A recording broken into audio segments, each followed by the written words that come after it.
area of focus within our study is at human resources.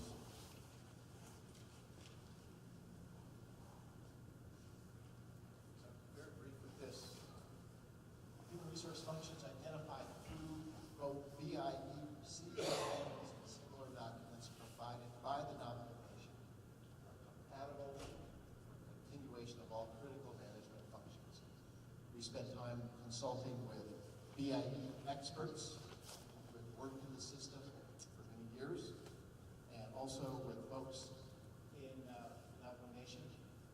What we find is that the current Navajo Nation Personnel Policy Manual, which was last updated in 2013, needs to be revised in consideration of the current guidelines specified in the Bureau 62 BIAM Education Personnel Policy Manual. What has been conducted is to take a look at a crosswalk between how are the procedures developed for hiring, employing people, putting together benefits programs, salary schedules, etc. So it really looks at alignment of the current BIE practices with Navajo procedures. The key goal here is a review of operational manuals for each organization to say, how does this work for continuation of those critical management functions? So when it comes to hiring, if there is a Navajo preference in hiring policy, that needs to continue. BIE has a native preference in their hiring policy. You want the best qualified person, but then you want to give preference to someone. Going back to, again, that big picture view that President Zah developed when I started working 25 years ago with Navajo education. To go with that notion, we weren't successful. We didn't get 1,000 teachers in 5 years. It actually took us 8 years working as a consortium of universities. But those are some of the key factors that we want to continue to support as we move and work with you. Because we want the very best teachers, the very best leaders, and the very best ones are going to be Navajo teachers. So some of those issues around payroll, ensuring that that has a continuous and reliable function. Employee benefits to ensure that there is some level of consistency across all schools.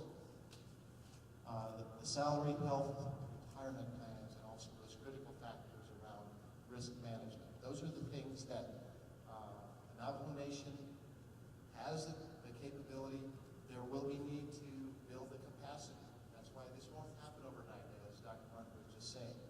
It will require time to say, we know that these critical functions are compatible. What do we need to develop or build over time to ensure that there are adequate personnel to implement, to monitor, and to ensure that there is a transparent and accountable system for management of all of those critical human resources functions. There's nothing that makes somebody crabbier than if they don't get their paycheck at the end of the month. So we know that that can happen and will happen with the appropriate amount of oversight. So the first 3 areas we've looked at have been more logistical considerations. We want you to know that these are all doable within various options that have been identified. The next sections that we want to look at what's really important, which is the curriculum, the academics, the academic program, and how that is supported by appropriate policy regulation. So our colleague, Dr. Mike Welsh, spend some time on that, and then we will have plenty of time for questions and dialogue. Thank you, Harv. Again, it's no longer been together.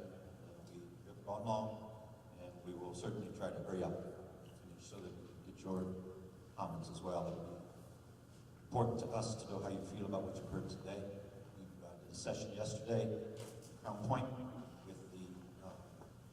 house there. We've got lots of good advice on how to think about this. We've also made presentations on this program in Winter Rock and in Las Vegas at the Native American Grant School Association conference there in December.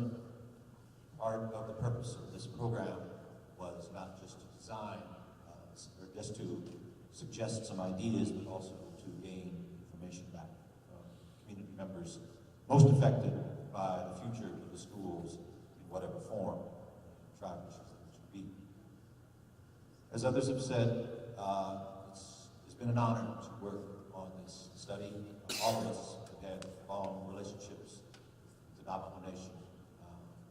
We have all known for over a long period of time just how important schools are to people who have lived here. We also know about all the problems that have been out there for decades, a century or more. And so we're very fortunate. This is a moment in which the future can arrive. Take control of it in a way that perhaps it hasn't been available until now. So we think that that's part of the goal of this project, is to see not just what is possible, but what can be done. I'll say a little something about my own background too, so you'll understand why I'm looking at curriculum venues. You'll also understand why we thought the way that we did. I received my PhD from the University of New Mexico, from Albuquerque. I was fortunate when I was a student at UNM. I taught Rough Rock over here. Also taught in Tohatchi, Pueblo Pintado, and so I had a chance to see the ground level. Long ago, it was, as I tell my students, it wasn't just another century, it was another millennium. It was the second millennium. That's how far back that was in the 1980s. But also thinking about other places. I taught in Dulce and Mescalero as well. And it was interesting how people shared a lot of themes about education. I eventually came to learn also that the Picqueria and Mescalero had been the cousins of the dead long ago. When I found out, I started hearing words that were similar in these languages, I began to see there's a lot of people sharing. There's personal history, there's community history, and then there's this history of this region.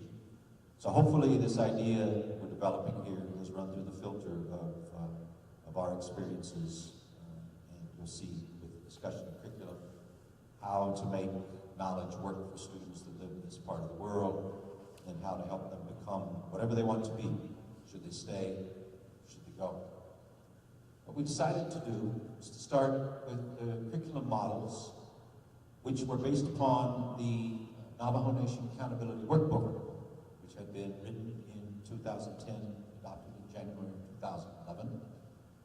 This document adhered to the tenets of the Navajo Nation standards for language, culture, history, government, and the relationships that are so important to the tribe's past.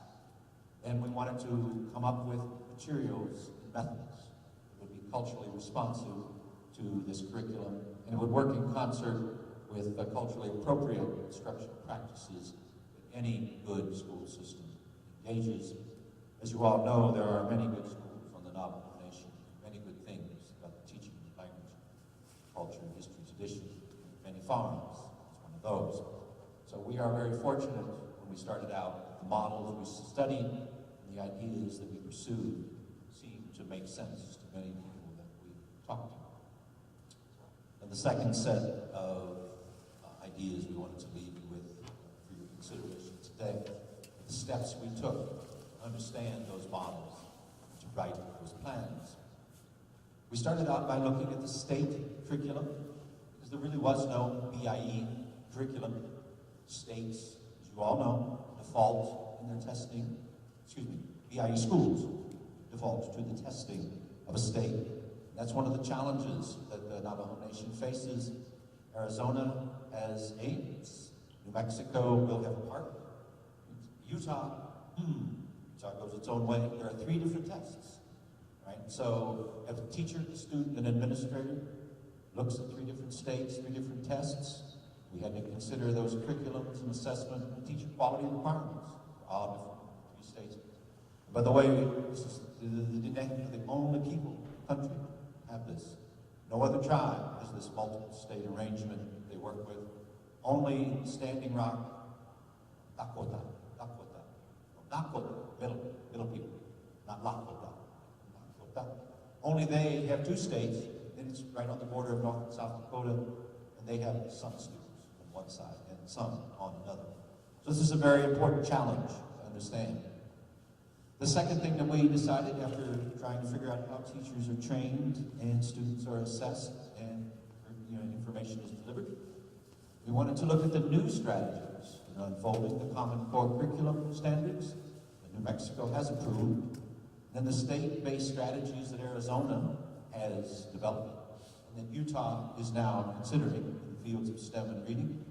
We talked this morning with Dr. Vicente, the principal of the high school here. And Dr. Vicente said that they started Common Core 2 years ago, wrote their own to fit their students, to fit the Ames test, and they are very pleased at this point with what they've accomplished. That's part of what we hope can be done for any other school that wanted it.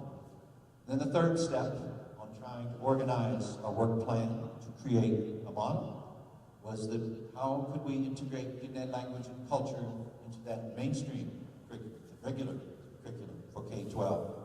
So that would fit with the primary goal of the Diné content standards, the Accountability Workbook. So those are the 3 steps we took to make those models come to life. We're very pleased to be here in many farms today in a community that has done a lot of this stuff. Didn't ask us how to do it. They set out on their own to do it. We could learn a great deal from what many farms has accomplished. So then the design phase Matt was discussing with the sovereignty grant, the steps that are to be taken now, hopefully in the next week or 2, for the next 6 to 12 months. How will these suggestions we have become operational? We want to create a series of curriculum writing teams in all the Common Core disciplines. I talked to Dr. Vicente, and she said, been there, done that. We took all the disciplines in our high school, she said, and we wrote our strategies to teach to them. So this can be done, because it's already done on this campus. That's why we like to come learn this. It can be done, and we will use people, as it says here in the second point. We want to turn to the faculty in the BIE buildings that have made their AYPs in reading and STEM. As Matt pointed out, buildings that do it need to be asked, how'd you do it?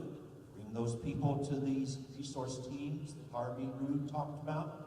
Have them work with others, and so that we can coordinate also with the BIE Navajo Curriculum Framework teams. There is a study team out that the BIE Navajo has put together that is trying to write a broader curriculum for its buildings. The third thing we want to do, and Dr. Vicente made an important contribution to our thinking on this morning, we wanted to have partnerships with public school faculty who teach Diné youth and who excel in the state standards in Arizona, New Mexico, and Utah.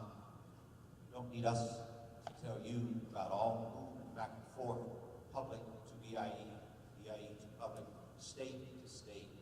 All of that movement of students, somehow students have to see that wherever they go, they're going to be learning the same things.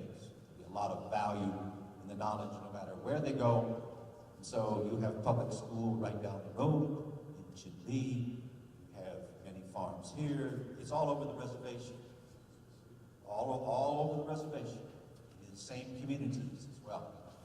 And then the last of the 4 steps that we hope will be taken over the next 6 to 12 months to make this curriculum come to life.